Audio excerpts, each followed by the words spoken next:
Hi, and welcome. You're listening to the X22 Report. My name is Dave, and this is episode 915B, and today's date is March 10th, 2016, and the title of the episode is U.S. Now Planning Massive Air Raids in Libya. Now, before I get started, I just want to make an announcement. I just uploaded an interview with Wolf Richter, so you can go right over to the X22 Report Spotlight YouTube channel. You can see the interview there, or you can come over to the X22Report.com website, scroll down a little bit, look over to your right-hand side, you'll see the video there, or you can go to newssentinel.com. All you need to do is scroll down a little bit, look over to your right-hand side, you'll see the video there, and you can view it right there. Let's get into the economic collapse, political and geopolitical news. Now, we realize that the U.S. government has taken control of the education system. And of course, we know that the elite, the central banking system, they wanted control of teaching our youth. And ever since the government stepped in and started to take control, creating the standards, no kid left behind, Common Core, all of it, we realize that the education system has fallen apart. Now, of course, they're implementing things they've never tested. They don't know if they work, but they're telling us that they're going to be great for the country. Now, ever since the Department of Education was created in the U.S., do you know the education system has declined steadily? And every program they introduced is a complete disaster. For instance, the United States is dead last in basic skill solving among the 18 industrial countries taking part in a test on literacy, numeracy, digital problem solving, and the results from the program for the International Assessment for Adult Competency, which tested thousands of adults ages 16 to 74, shows the U.S. has major problems. The countries that scored the highest on the problem solving with technology criteria were Japan, Finland, Sweden, Norway. Poland scored second to last, just above the U.S. And what we see right now is the U.S., the education system, is a complete disaster. Since 2000, the skills and knowledge of U.S. high school graduates have stagnated, while those of other countries have increased rapidly. And remember, the founding fathers, they didn't want the federal government dictating how to educate the children. They wanted it to be done in the local communities because they knew best. The parents knew best. They wanted the best for their children. The person sitting in the federal government, they can care less about what's really going on in the country. They have agendas. They're controlled by certain groups. And we can see with Common Core that they're trying to take this to the next level. And that's not a good level. It's basically dumbing down the American people even further. And like I said, we have been declining ever since the Department of Education has come into existence. And they cannot fix the problem because they shouldn't be handling it. We see Obama, when he came into office, he touted that his administration is going to be the most transparent ever.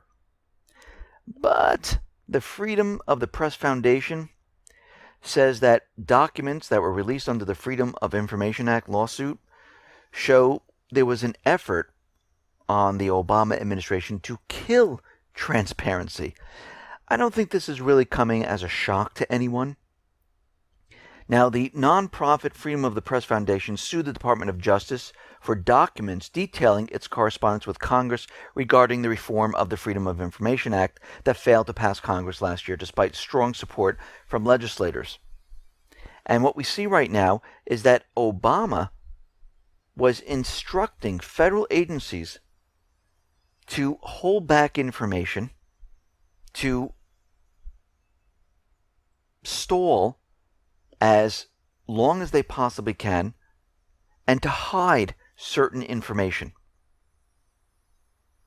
So we can see at this point that it is not the most transparent administration. It is the least transparent administration. Now, we see the U.S. has been not just electronically spying on everyone through the NSA, looking at our email, listening to our phone calls, but the Pentagon right now has admitted that it's using drones to spy on Americans. They're using Predator and Reaper military drones in the U.S. since 2006. Now, they're saying that, well, nothing to worry about. The missions were few in number, and we didn't violate any laws whatsoever. Well, yeah, they did. Title 18 of the U.S. Code, paragraph 1385, otherwise known as the Posse Comitatus Act, whoever, except in cases and under circumstances expressly authorized by the Constitution or Act of Congress, willfully uses any part of the Army or the Air Force as posse comitatus or otherwise to execute the laws shall be fined under this title or imprisoned not more than 2 years or both, says the laws modified in 1994. So they were using military equipment in the United States to spy on the people. Now, they can explain it away. They can pretend that they weren't really doing it. But guess what? They were. Just like the NSA, CIA, FBI, DHS, and all the other agencies. Everyone is spying on the people because they have instructions from the top to make sure that they know who is going to be a threat to their authority. This is the biggest problem. Now, there's many different agendas on spying on the people. They can get patent ideas, they can get investment ideas, they can blackmail judges, they can blackmail government officials in doing what they want. And we've seen this in the past. And of course, if these people don't do what they want, they kind of get rid of them by making it look like they died of natural causes. Now, the FBI changed its privacy rules regarding how freely agents can gain access and how freely they can search data collected by the National Security Agency that involves communications of Americans.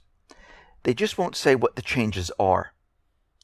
And the revisions concern Section 702 of the Foreign Intelligence Surveillance Act, which permitted the FBI to access data obtained by the NSA via the PRISM program.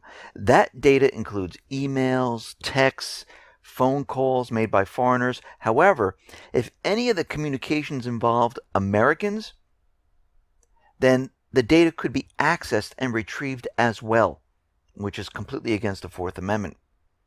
It also stated that while these rules do feature limits on data retention and discuss when information needs to be deleted, the communications of Americans, they're not purged or eliminated from the databases. They are kept and retained. Now, of course, this is completely against the Fourth Amendment. But again, we can see our government, they don't care about the people. They don't care about the rights. Look at the power structures in each one of the countries that they've set up. Ukraine, Turkey, the Middle Eastern countries. They don't really care about the people. The puppet governments that they put into power can basically do whatever they want. And they can take the rights away from the people. They can throw people in prison. They can stop freedom of speech. This is what they want to do here in this country. That's their main objective, is to get rid of the rights of the people, to have full and total control of the people. Because a population that doesn't have weapons, that doesn't have free speech, that can be searched at any time, is a controllable population. And there's nothing you can do to fight back. Because all the power then resides with the government, not with the people. And this is their main focus. And they're worried about Americans having the ability to question their authority. And this what makes them so nervous, and this is why they are spying and trying to keep tabs on those people who are a threat. Now, out in Libya, we realize that things are heating up. We understand the U.S. government is continually saying that the Islamic State is building up in Libya. It's a failed state. They can't get the unity government into Libya. And I understand they want to break up the Middle East. I mean, that is the ultimate plan. But first, they need to gain control of each one of these countries to actually break up the countries. And they're losing control, as we can see in Yemen, as we can see in Libya, as we can see in Lebanon and Iraq. And they need to gain control of these countries because the puppet governments that they put into place, they're losing control and the people are rising up and they want them out of there. And we notice that certain things are occurring around Libya, which is the northern part of Africa. And we realize that the UK brought troops in near Tunisia to guard that area. We understand there's many countries inside, special op teams inside of Libya, doing reconnaissance missions. We know France flew over Libya, gathering intelligence. More ships have been moved into position, like the Charles de Gaulle. And now we're getting word, even though the U.S. and all the other forces are saying that we are not going into Libya, we have no plans whatsoever. Well, we see that the Pentagon, they have prepared an outline of intense airstrikes against the people of Libya. Well, of course, they're saying it's the Islamic State, which includes attacks on close to 40 targets in different parts of the country. And the U.S. right now is weighing all different military options, including these air raids, including sending in more special op teams, including maybe sending in troops because they're discussing what is happening in Iraq and saying this mission creep that they've been doing in Iraq just doesn't work. They need a force present in Libya. John McCain said the United States is going to deploy more special operation forces, and he's saying that, listen, we need troops in Libya. So at this point, plans have already been worked out. They're ready to go in Libya. The unity government, it's not working out. They need to take back control of this entire area. Why? Because if they don't, these countries will sell the oil not using the dollar, and that will collapse the entire system, and everyone will blame the U.S. government central bankers for the collapse of the economy. And they don't want this to happen. They want this to be blamed in other places, other countries, other groups. So they're going to do whatever they possibly can to keep this system alive a little bit longer. And this is why they're pushing and getting ready to go into these areas. We see out in Syria the ceasefire is holding right now. We see that Russia and Syria, they are wiping out the Islamic State. They have moved east in Aleppo. They've captured 3 more villages. And we see that the Islamic State is on the run, Al-Qaeda is on the run, Al-Nusra is on the run. And this is why the U.S. has their proxy army switching into the Free Syrian Army. This way they can say, hey, ceasefire, you can't attack these people. And we see this is exactly what they're doing. Now Biden is out there and he's saying that fighting and defeating the Islamic State will take a long time. Translation, getting Assad out of power is going to take much longer than we thought. They're hoping, they're crossing their fingers that if Syria has these elections, they will be able to get him out diplomatically. Will this happen? I'm not going to bet my money on that, because I don't think the people in Syria are going to all of a sudden do a flip-flop and say, you know what? We don't want Assad anymore. He liberated our cities. He liberated our towns. He's pushing the Islamic State out, and things are getting back to normal. Because before the U.S. stepped into Syria, it was beautiful. It was peaceful. Today, it's a big, gigantic pile of rubble. So we see the U.S. and the EU are extending the sanctions on Russia for 6 more months.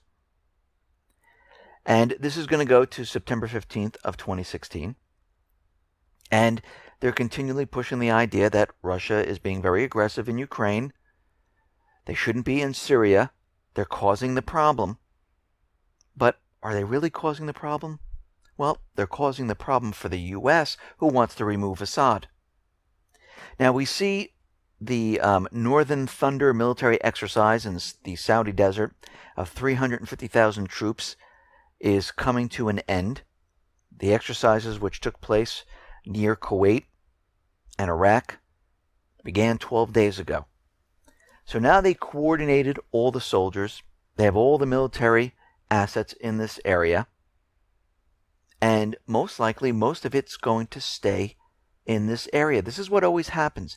If you remember back to August of 2013, the U.S.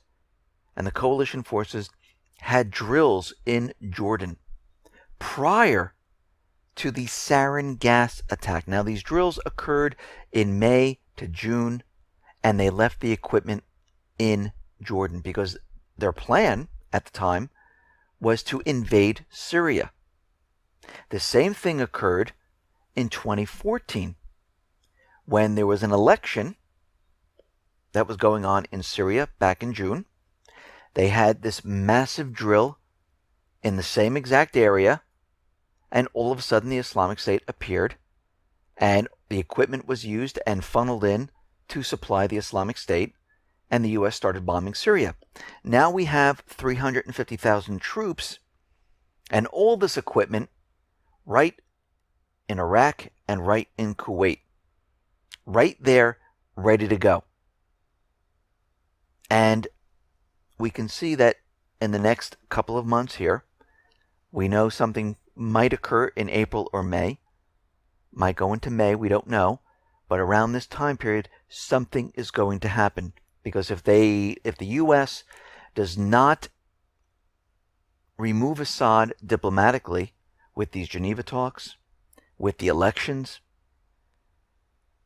they're making the plan to go in and remove him by force. And they know what's going to happen. They know Russia's going to be on the other side. Now, to prepare for all of this, we are now seeing warships enter the Aegean Sea. Right now, NATO has 5 ships taking part in this area. And they're bringing more ships in the coming days. So we see Britain, who has their amphibious landing ships, and several other vessels from Canada, Germany, Greece, and Turkey are all there. We know the United States has amphibious warships in this area also, plus the USS Harry Truman is also in this area. All in this same location. And we can see they're preparing and getting ready for something big. Now, we're hearing all over the corporate media that the U.S. hit a chemical weapons program in Iraq, destroying it. They captured the leaders. They said they killed one of them. Now he's still alive. Well, a lot of this is propaganda because the Iraqi intelligence, they are saying, we don't know what the U.S. is talking about. There is no evidence of any chemical weapons program whatsoever. So they can't find. This reminds me of going into Iraq looking for weapons of mass destruction, and they just didn't exist. But the U.S. is making a very big deal. Now, who was supplying the proxy army with chemical weapons? Well, we know it's the U.S. We know it's the coalition forces. But Iraq is saying we have a problem here because what the U.S. is saying is not exactly what's going on. We have no evidence right now of any of this. It was like when the U.S. was saying they're doing everything they possibly could to help liberate Ramadi. And the Iraqi government came out and said, no, they were blocking us from actually fighting against the Islamic State. And it seems like the same thing is happening once again. We're hearing a lot of propaganda. Now, we know at this point that the U.S. government central bankers, they're back against a wall right now. The economy is accelerating, falling apart. A lot of financial people are out there, alternative media, saying, yes, we're heading into a recession, a crash is coming. And as we look at these economic indicators, we see that things are rapidly accelerating at this point. So they're looking to blame or pin the next event on someone. They need something here. They need a story to tell the American people. And we see the Obama administration is preparing to publicly attribute the 2013 cyber attack against a New York dam to Iranian hackers. So we have right now the U.S. government going to blame Iran for hacking. We know that we had a warning about black energy. Of course, they're going to blame that on Russia. They did an experiment in Ukraine to see if they can take down the power grid, which worked. Now they're saying it's not a matter of if, but when it happens here in the United States. We have North Korea, where they're saying they have miniaturized nuclear weapons, and they have the ability to fire these nuclear weapons and hit the United States. Now they're making up a lot of these things. It's for propaganda purposes, to convince everyone that these are going to be our enemies. The players are always the same. And you can see they're really pushing this forward. They're trying to convince everyone that these are the people that are going to make this happen. And of course, we have the UK out there saying that the Islamic State is preparing this enormous, spectacular attack. And the US is saying, expect lone wolves in this country. Now, we know at this point that there's no way that these paid mercenaries are going to do this without the instructions of the United States government and the coalition forces. We know this entire event, this false flag, is going to be created to make it look like it was another group, just like 9/11. Because they need the American people to believe this. So they do the thing they normally wouldn't do, and that is go to war. They need it to happen in the UK. They need it to happen in Europe. So this next event coming up is going to be huge.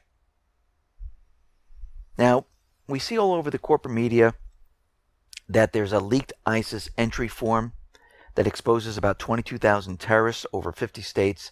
And when you analyze the leaked IS documents, we see inconsistencies, grammatical mistakes, and analysts are looking at this right now saying these documents are not authentic whatsoever. Actually, when they looked at the documents, the names of only 1,700 people could be identified in the 22,000 documents, and a lot of it was duplicated.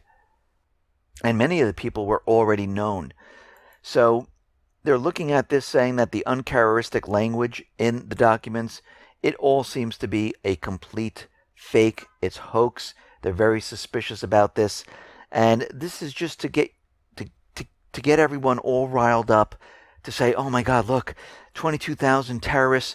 They're so big. They're so gigantic. They're coming to get everyone. And this is what they're trying to do. They're trying to scare everyone because the U.S. government central bankers, they use fear.